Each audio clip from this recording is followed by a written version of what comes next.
je suis vraiment ravie de vous retrouver aujourd'hui pour une nouvelle vidéo sur la chaîne qui, encore une fois, a failli ne pas exister puisque je n'ai même pas réussi à terminer un seul livre cette semaine. Je suis désespérée, mais je vous refais pas l'historique, mais en gros, il y a tellement d'autres choses à faire. Donc la lecture en ce moment s'est passée au second, voire au troisième plan de ma vie. Donc c'est vrai que je ne lis pas énormément, donc forcément, comme je ne lis pas énormément, pas d'update lecture. Et finalement, je me suis dit, ça fait un petit moment déjà que je n'ai pas fait de tag et ça peut être l'occasion.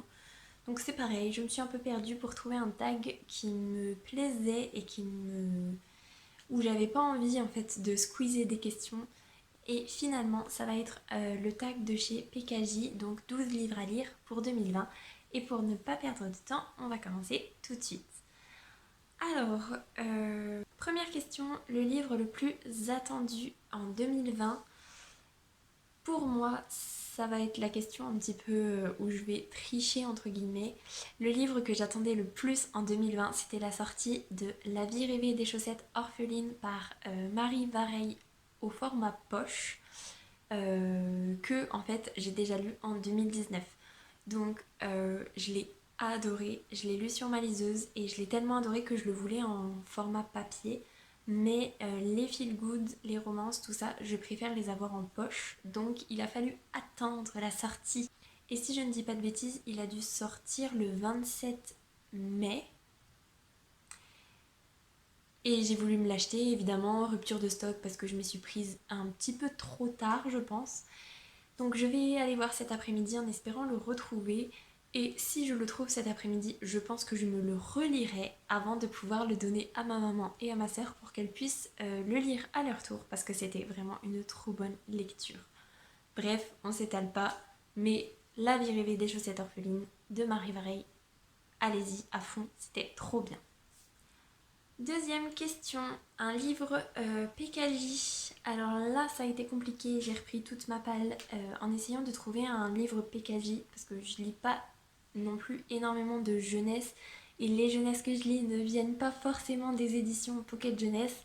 Donc un petit peu compliqué et finalement j'en ai trouvé un et j'ai assez hâte en fait de me lancer dans Nevermore de Jessica Townsend. Je sais pas si ça se dit comme ça, mais j'en ai entendu énormément de bien. Tout le monde est à fond dessus. La couverture est vraiment magnifique et elle donne trop envie de se lancer dedans. Donc pourquoi pas profiter de 2020 pour se lancer là-dedans. Voilà. Troisième question, une série à terminer. Là pareil, pas évident parce que il y a des séries que je lis qui ne sont pas terminées, donc je ne peux pas les terminer, ou que je n'ai pas envie de terminer, donc pareil, pas très évident. Et finalement, je me suis dit qu'en 2020, j'aimerais bien la terminer puisque le troisième tome est sorti en début d'année ou en fin d'année 2019. J'avais beaucoup aimé le tome 1 et j'aimerais bien en fait enchaîner le 2 et le 3. Donc de La Faucheuse de Neil Shusterman, que vraiment j'ai beaucoup aimé. Le premier tome, par contre je suis un petit peu triste parce que je me souviens très très bien du premier tome. Et je sais qu'à la fin il se passait un truc où je me disais oh purée, je l'ai pas vu venir, c'est trop bien. Mais en fait j'ai pas de souvenir, je me souviens pas c'était quoi le oh purée, je ne... Enfin j'ai une vague idée mais je me souviens plus comment ça s'est conclu. Donc je suis un petit peu triste parce que je pense qu'il va falloir que je relise un petit peu la fin du tome 1 avant d'enchaîner sur le tome 2 et sur le tome 3. Mais c'est pas un gros problème, je pense. Voilà. Question 4, un auteur à découvrir. Alors pour ma part, j'ai très envie de découvrir Daphné du Maurier. J'en entends beaucoup de bien de partout et j'aimerais bien commencer par Ma cousine Rachel que j'ai vu passer pareil sur énormément de chaînes et entre autres sur la chaîne de Cornelius. Le seul souci c'est que dans la vidéo de Cornelius, alors il résume, hein, il spoil pas, mais je pense qu'il a un peu trop résumé pour moi et du coup j'attends d'avoir un peu oublié ce qu'il en a dit pour pouvoir me lancer dedans parce que sinon en fait je vais avoir l'impression de lire quelque chose que j'ai déjà lu et ça va pas me plaire. Donc voilà. Alors, cinquième question, un livre qui est déjà dans ma pile à lire. J'en ai 50 000, hein. Bon, c'est peut-être un peu exagéré, 50 000. Mais j'ai énormément de livres dans ma pile à lire. Et donc cette question-là, je l'ai prise un petit peu comme je finis La Lune Noire de Anaïs Cross. Et ma prochaine lecture, en fait, eh ben c'est simple, hein, c'est ce que je vous disais tout à l'heure. Si je trouve La vie rêvée des chaussettes orphelines cet après-midi, j'enchaîne, je relis La vie rêvée des chaussettes orphelines. Et sinon, franchement, je ne sais pas. Je pense que ça va se jouer vraiment, je vais piocher au hasard. Mais ce sera peut-être quand même Animal, donc La malédiction de Boucle d'Or, si je ne dis pas de bêtises, de Victor Dixon, que j'avais commencé à essayer de lire et puis finalement je suis partie sur autre chose. Donc j'aimerais bien quand même le lire assez rapidement. Donc voilà, La vie rêvée des chaussettes orphelines ou Animal de Victor Dixon. On verra bien. Alors, question 6, un livre que l'on m'a conseillé. Donc, comme d'habitude, hein, je pense que je vais vous parler de conseils de ma maman. Et donc, ma maman aimerait beaucoup que je lise les mémoires de Lady Trent, écrit par Mary Brennan. Ça parle de dragons, mais plus en termes naturalistes, je dirais. Je crois que c'est ça le mot que je cherche. Donc le côté assez historique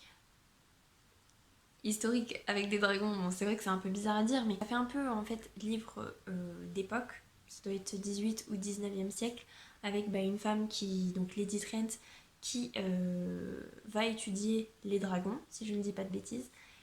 Et je pense que ça peut être super bien, c'est juste qu'il faut que je trouve le bon moment pour le lire, mais j'ai quand même assez hâte, surtout que la couverture est quand même magnifique. Et elles sont toutes magnifiques.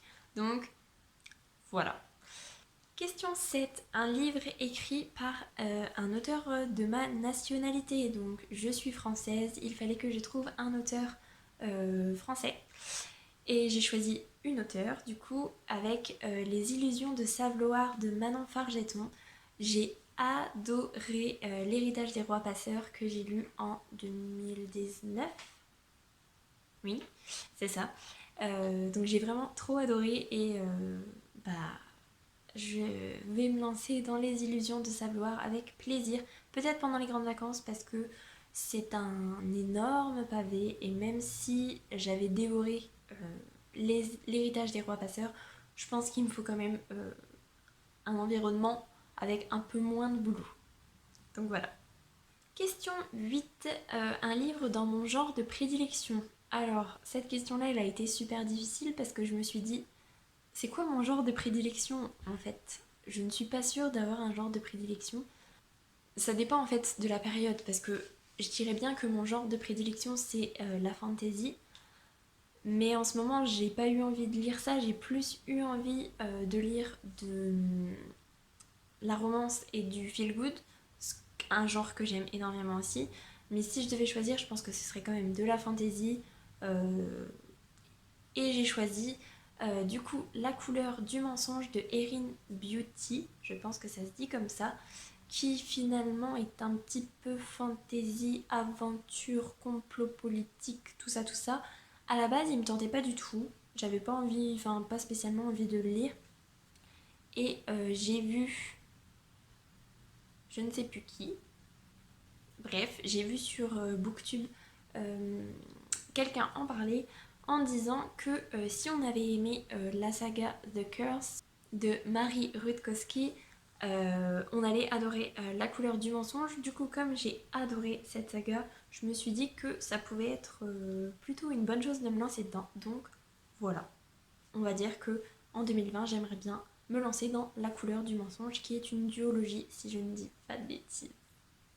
Alors, ensuite, il faut aller choisir un livre qui sort de mon genre de prédilection. Et ben pareil, ça n'a pas été évident parce que dans ma pile à lire, il n'y a pas énormément de livres qui sortent de mon genre de prédilection. Mais, le steampunk, je pense que c'est vraiment un genre qui peut être compliqué pour moi.